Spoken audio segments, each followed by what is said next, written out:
আমাদের রান্নাঘরে আরও একবার সকলকে স্বাগত।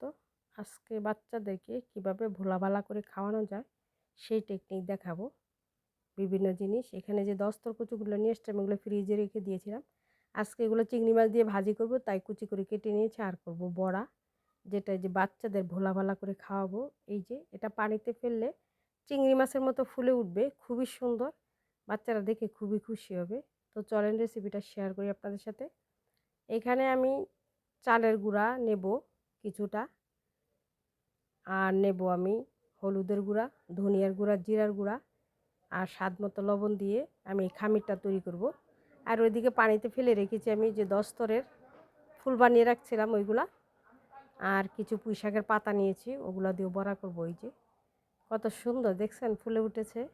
এগুলো আপনার বাচ্চা দেখলে অনেক খুশি হবে, এটা দিয়ে বড়া তৈরি করলে আর খাবেও খুব মজা করে। তো দেরি না করে তৈরি করে ফেলুন এখনই বড়া, আপনার বাচ্চাও ঝটপট খেয়ে ফেলবে।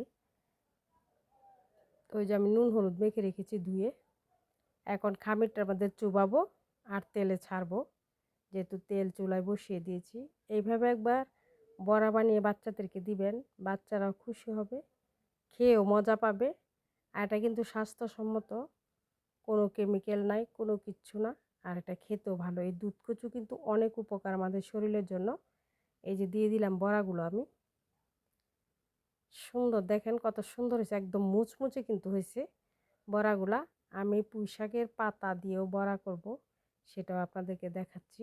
একদম আস্ত পুঁই শাকের পাতা, পুঁই শাকও আমাদের শরীরের জন্য খুবই উপকারী। যে দেখেন আস্ত পাতাটা ডুবিয়ে আমি ভাজ করে পরোটার মতো দিয়ে দেব, দিয়ে ভেজে নেব তেলে একদম মুচমুচে করে।